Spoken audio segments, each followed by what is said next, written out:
So, hello, my friends. There are common perennial questions that are associated with this period of time that we live in, with this amazing amount of change and this unprecedented kind of character of what we're all experiencing. And one of them is how do we get through this period? How do we get to the other side of all of this uncertainty and chaos? And this is something I've spent some time thinking about because it's kind of an integral part of a talk that I'm going to give here on Saturday here at Transition Talks that will be available on live stream and here in person. And the issue kind of revolves around a distillation of the kind of likely contingency plans that one might put into place that would cover all of the different kind of future scenarios that are published and talked about in one place or another. I've now come up with, well, I think, 12 different scenarios, alternative worlds, future worlds, that each of which is materially different from the other ones, and all that argue at some level of credibility for to be uh, operative and reasonable and should be considered for what's coming in the next 5 or 10 years. And they vary all across the board, obviously, predictably, from rather reasonable kind of scientific based things, waves of energy coming out of the center of the galaxy, influencing the earth and everything that lives on the earth, and that's impinging on and activating dormant DNA. I mean, maybe strange and unusual to some people, but it's pretty straightforward kind of logic that is all based on science as we understand it.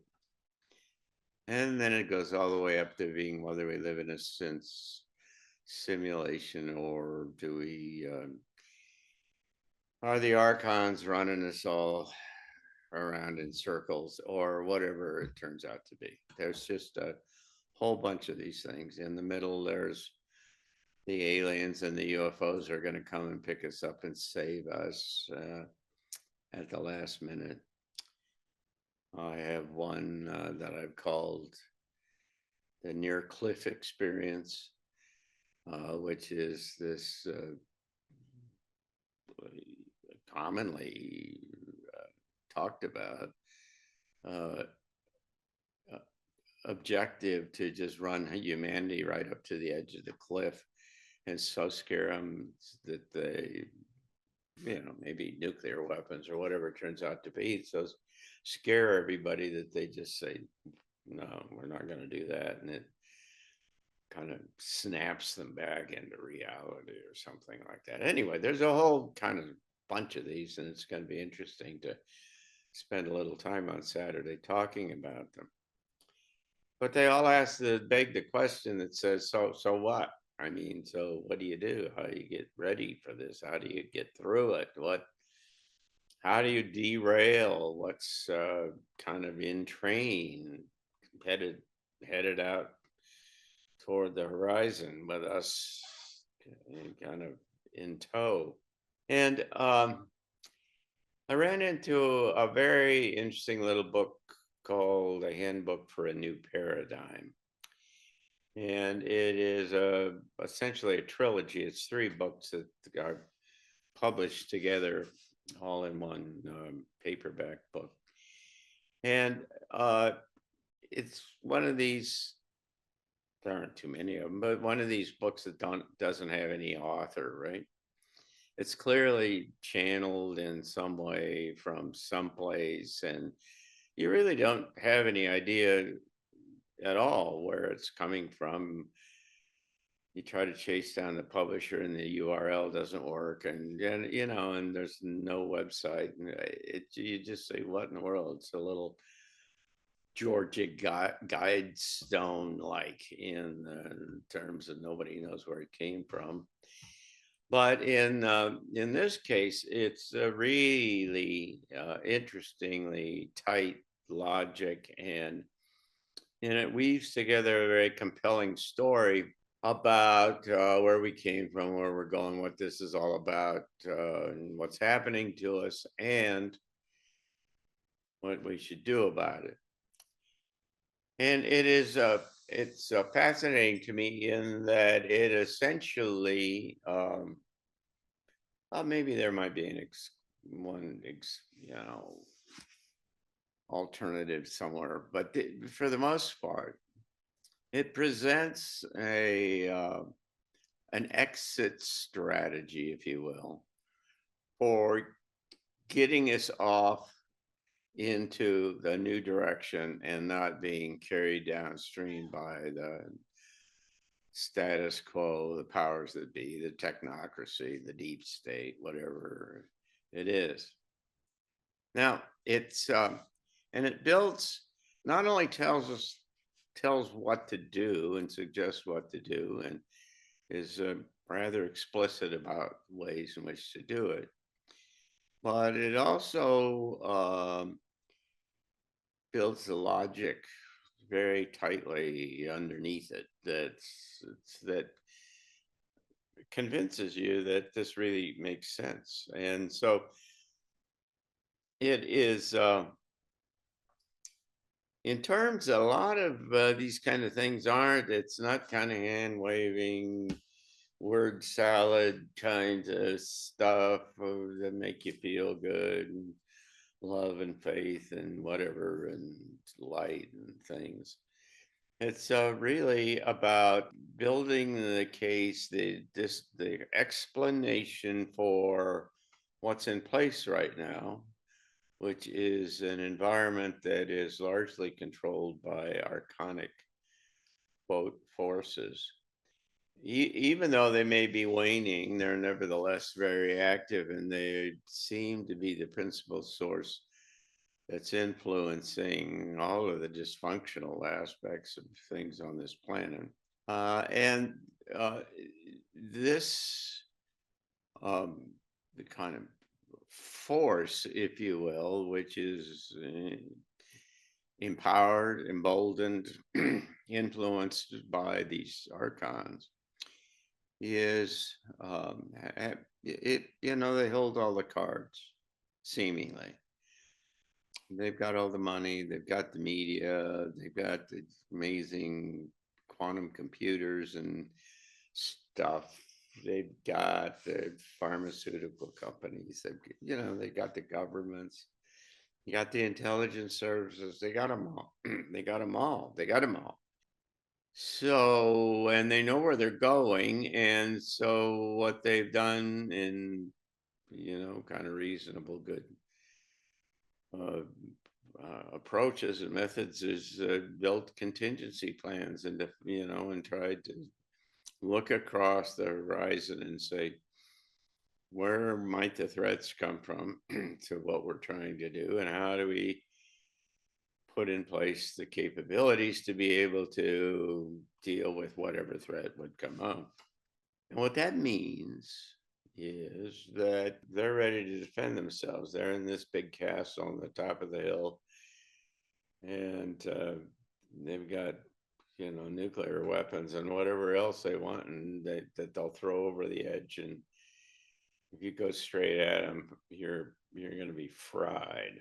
And so what that then, of course, instantaneously kind of generates is this question that says, whoa, wait a second, are we all going to going to hell? Are we all headed downstream there? Is it inevitable? Is there any kind of way out of all of this? Well, it turns out that there is. I mean, it's really quite fascinating to me. And that alternative is to jump ship, take the off ramp, don't play their game.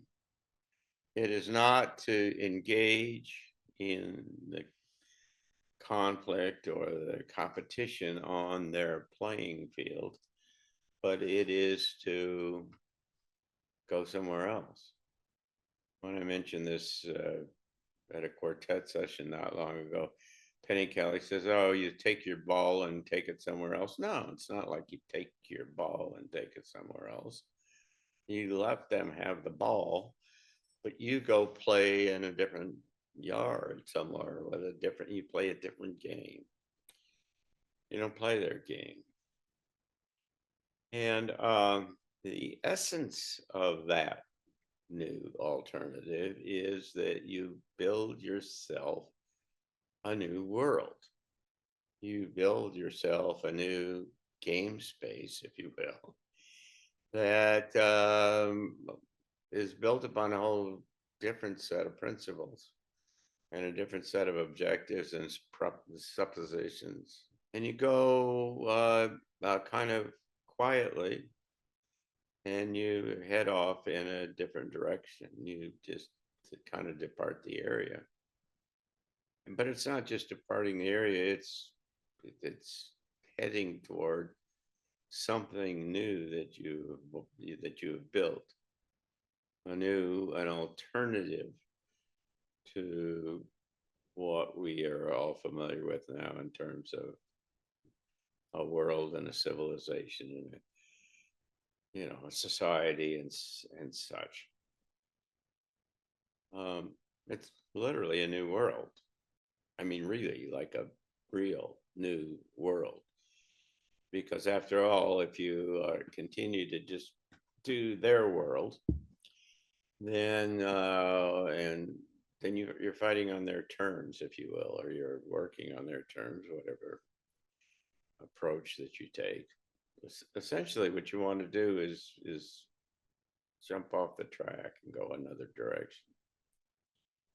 Now, the way there are some really basic principles about how you do that.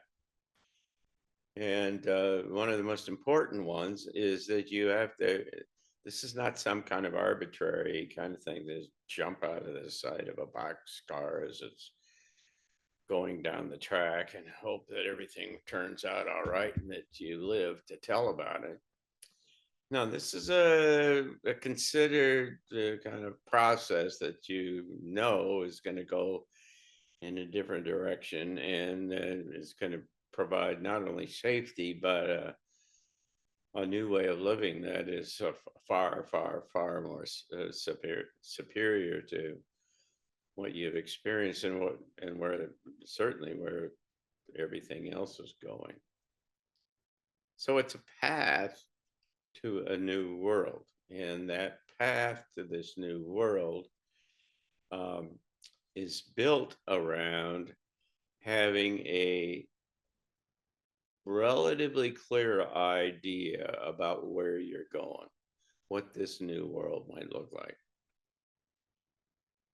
Because just think about it. If you head off somewhere and you don't know where you're going, then it's you're likely to get anywhere.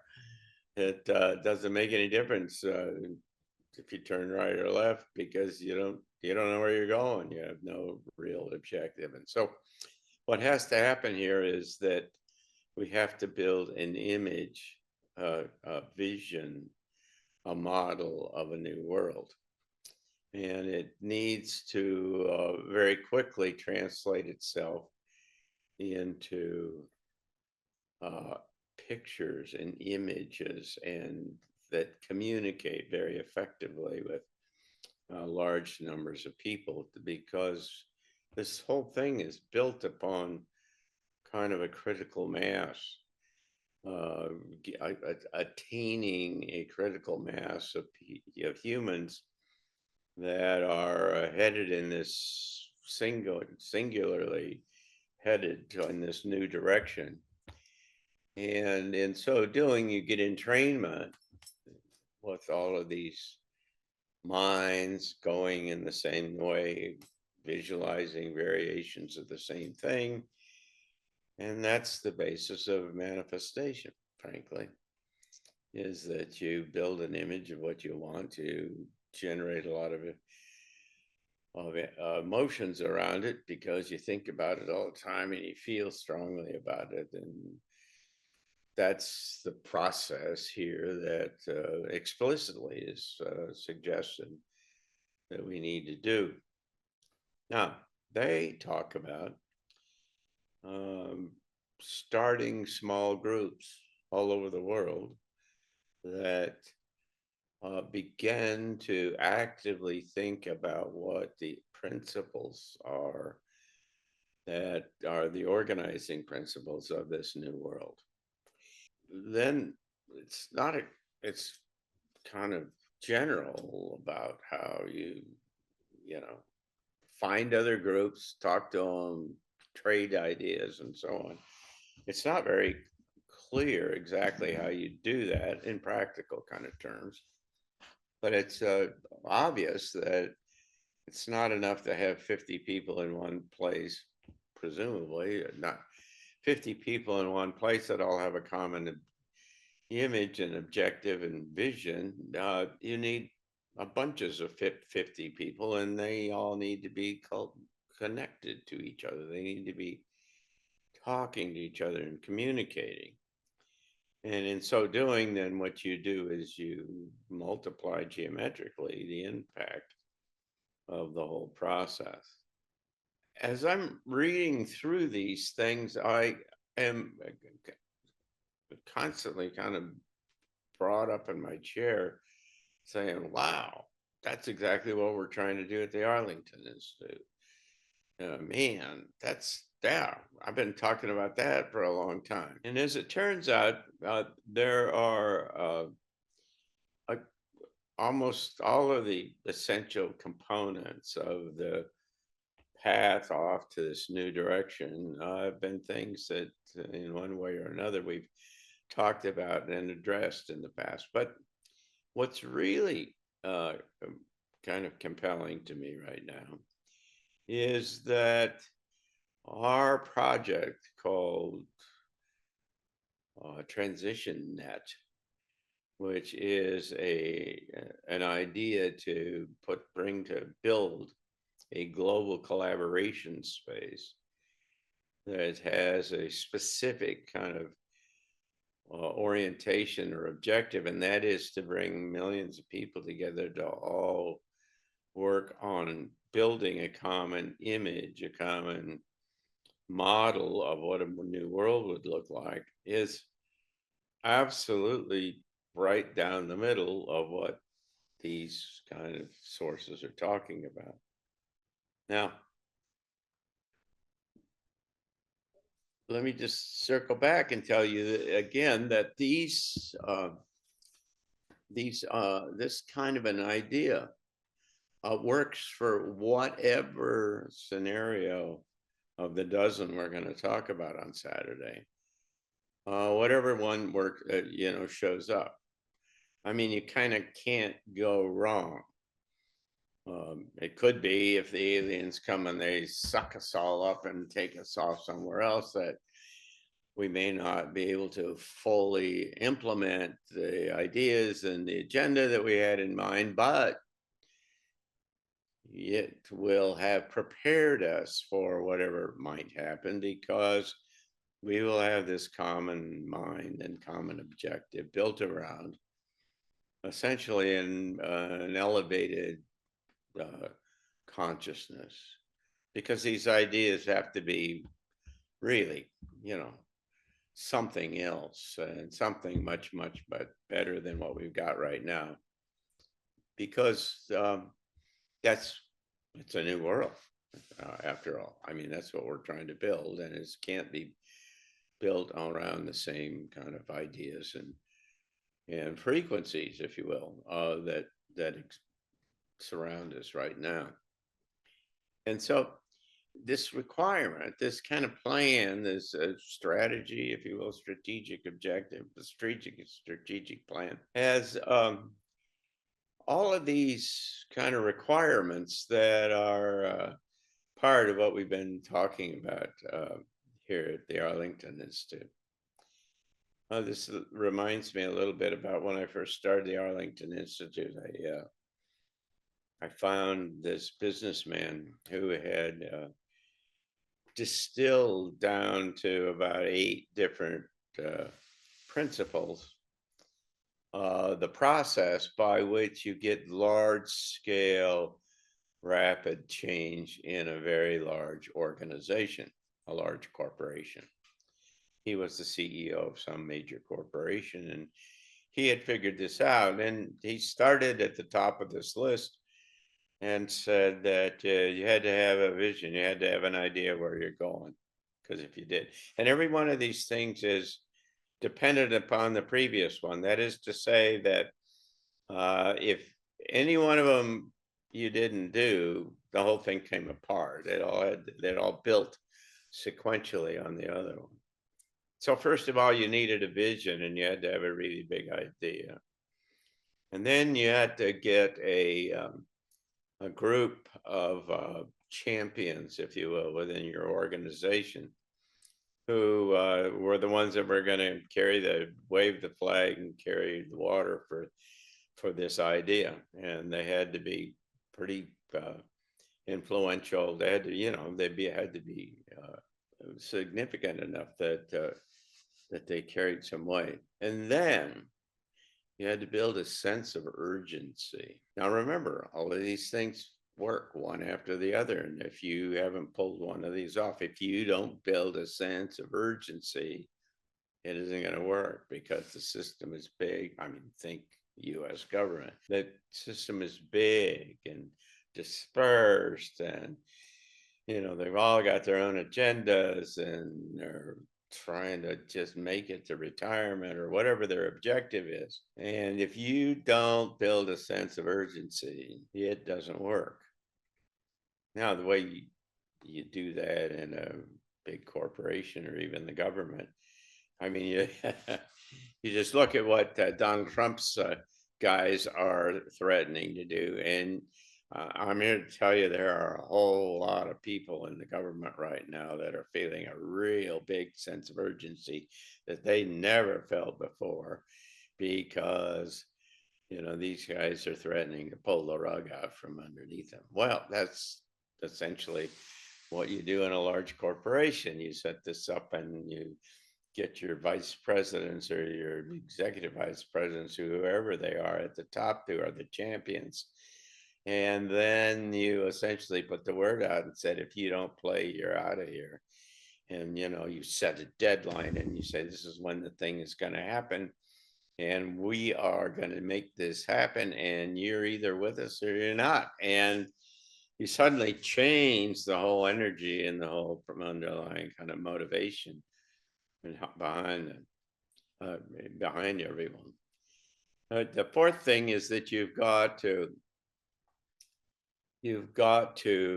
generate some rapid successes. You've got to generate some wins right away. You've got to start momentum. You have to get it so that the momentum is apparent. And then the next one is that you've got to communicate that this success throughout the whole system, so everybody sees it and hears it and runs with it. And there are a couple more steps in the thing that I don't remember right now, but the point is that there's a really kind of logical kind of way in which you start to get large scale change of the very large and diverse organization, in this case, humanity. And we essentially need to do that. Well, we've got this sense of urgency, I think. And as a matter of fact, this near cliff experience scenario is built upon taking everybody right out to the edge of the cliff and to where they can look over the edge and they're skid to a stop and say, no, no, no, no, we're not going to do that. And then they back up and say, never again. And that, maybe that buys you 1,000 years or something like that because you've embedded that fear so deeply. Well, that's the sense of urgency, the idea of sense of urgency. So we got that going, and we've and what we here at the Arlington Institute have argued for a long time is that when you got to this kind of point, that there would be a whole lot of people who were on the fence, right? Who were, knew a little bit. They certainly were influenced by the status quo, by the common kind of approach and that kind of a world.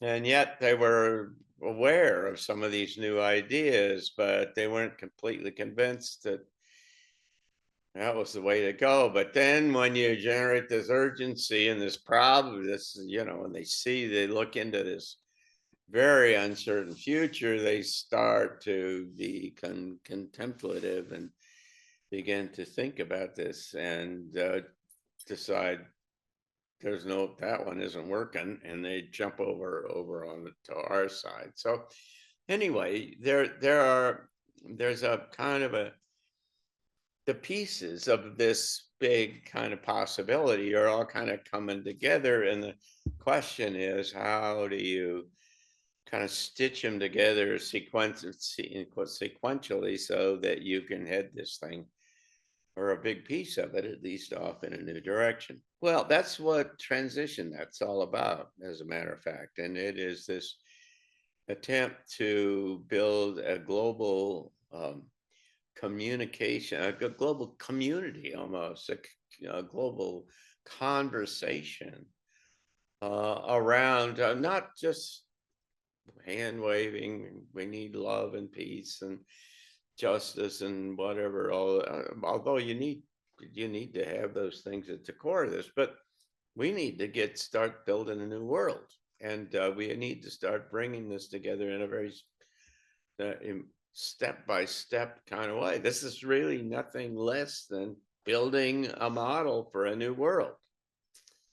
And there are one or two, maybe other kind of organizations in the world that are trying to do that, but in their own approach. And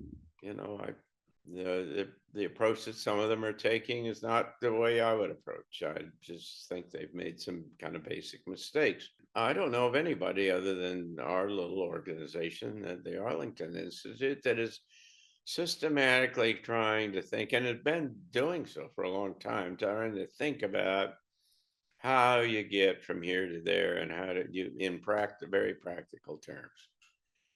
And so the idea of transition, that is that you start these conversations in little chapters all over the world, local chapters that are interested in building this new world. And you uh, build within the software and the application that we're working on. You build within that the ability to facilitate a local community, because this is all about getting like-minded people together and pointed in a common direction. And so it has all of these kind of ways in which that rather than being anything and everything for anyone, uh, what it is, it's specifically designed on how you build a local kind of community.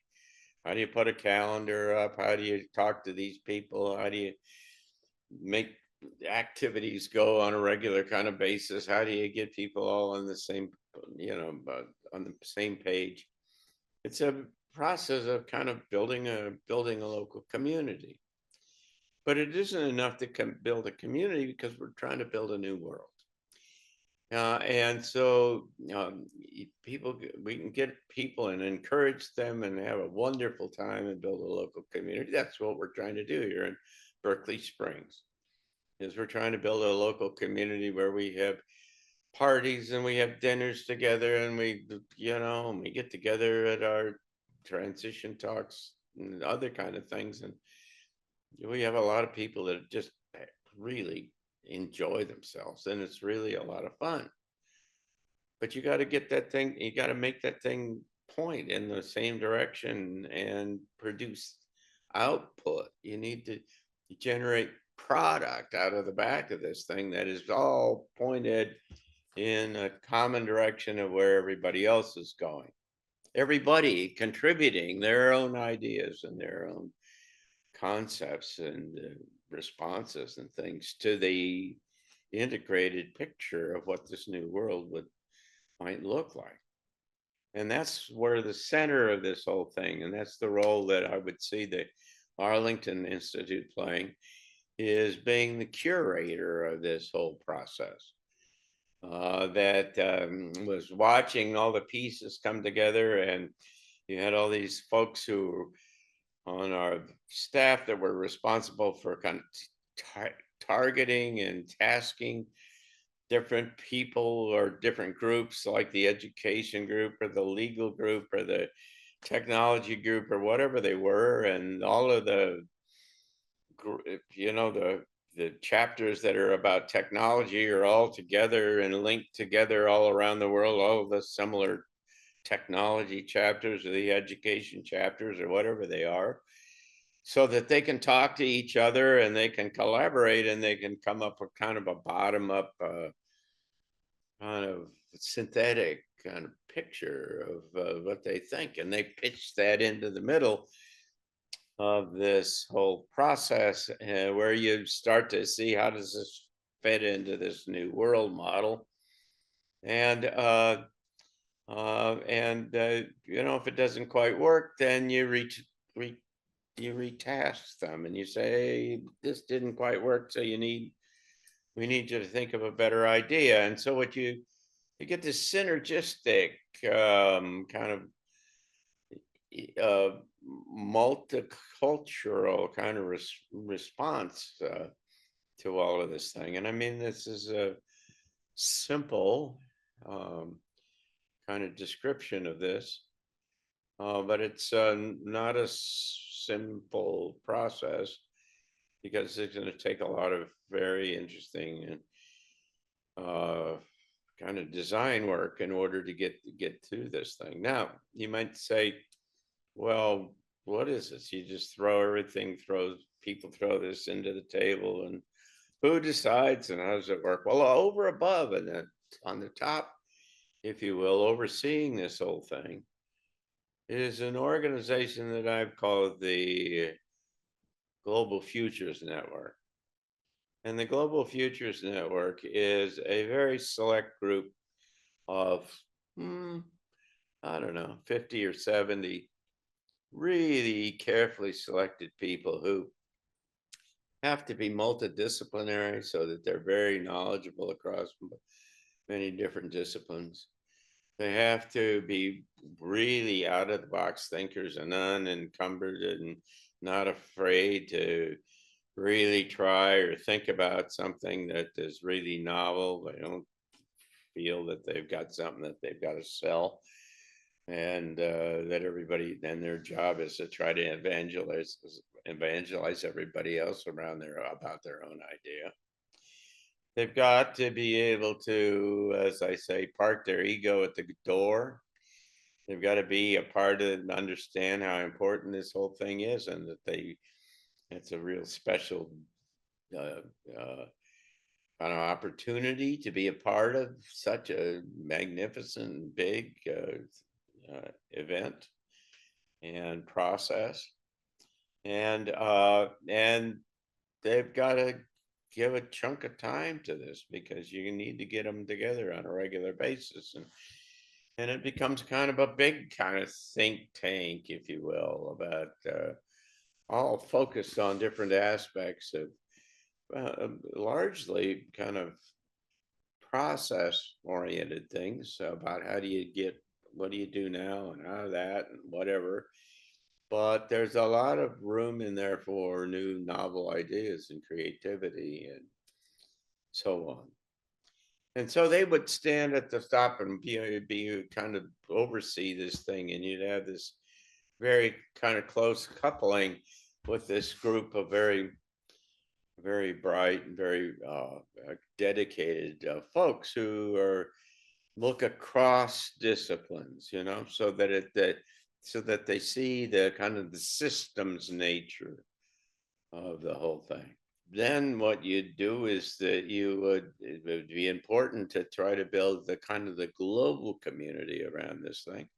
And so you'd do two or three big conventions or conferences every year at different places. Maybe one in Asia, one in Europe, one in the United States, and 3 or 4 day kind of events that were designed specifically to bring people together who were the leaders.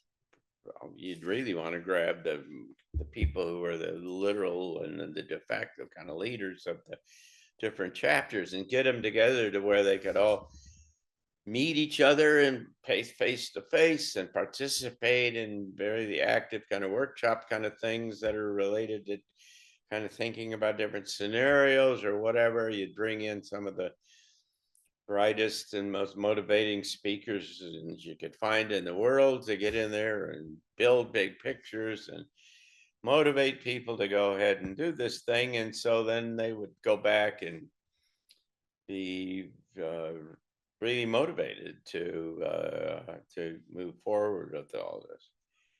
And all of this would contribute toward a very complex but beautiful model of what this new world is starting to look like. And this is a model that would have to be invented because it has to.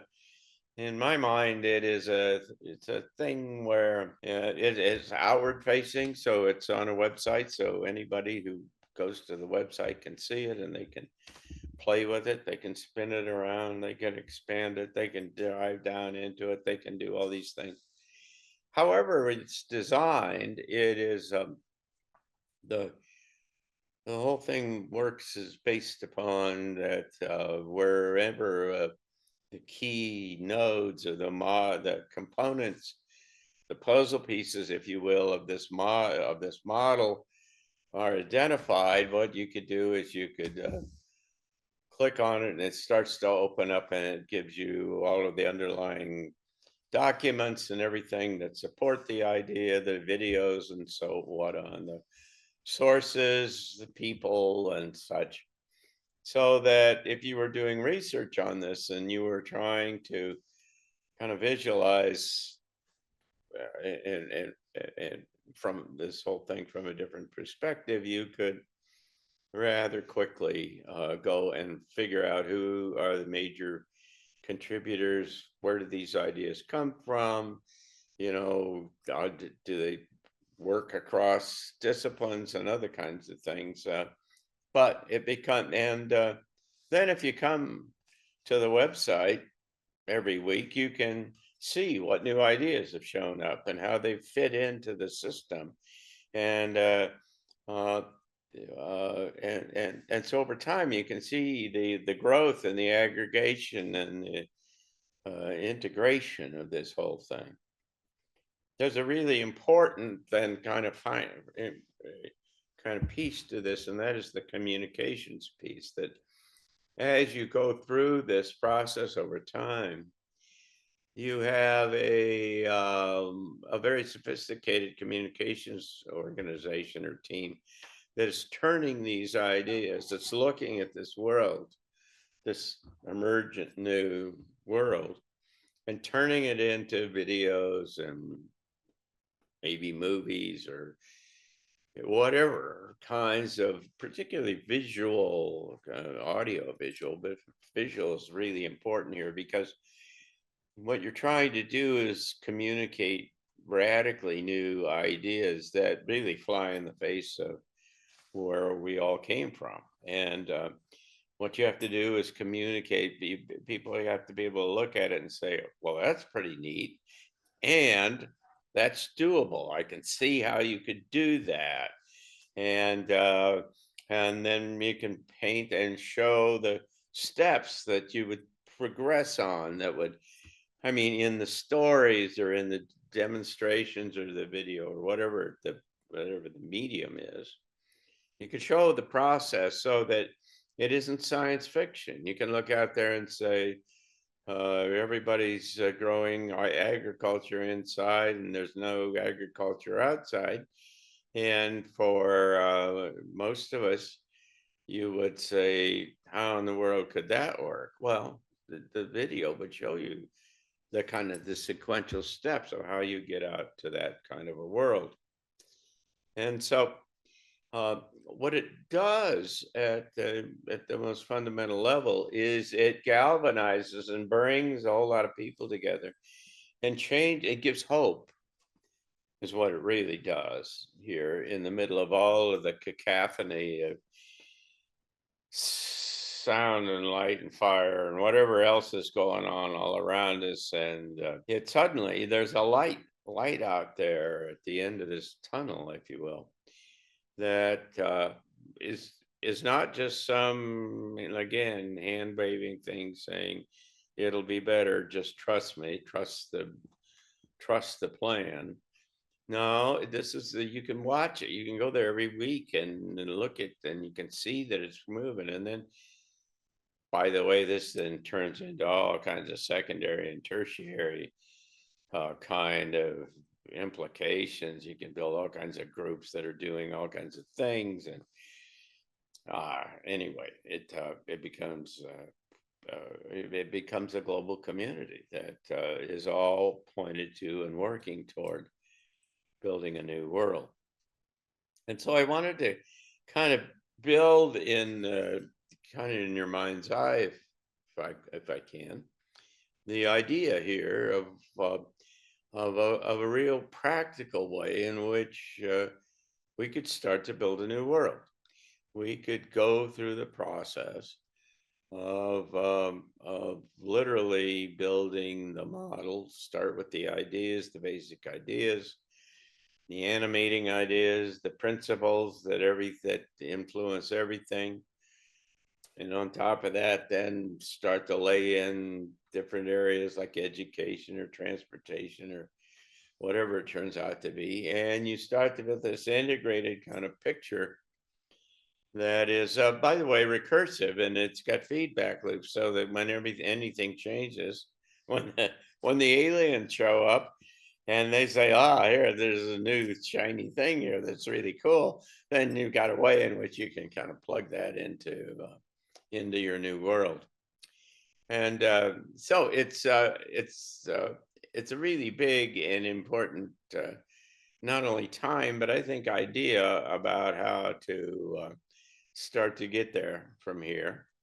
And we don't have much time to get going on this thing. And so we're going to be pushing on that very hard here from the Arlington Institute, and looking to build the capability, both in terms of the underlying computer coding and conceptualizing and so on, and but also starting to build the teams and other kinds of support that is required in order to get there. So thanks, and we'll talk more about this later, I'm sure. So be very well.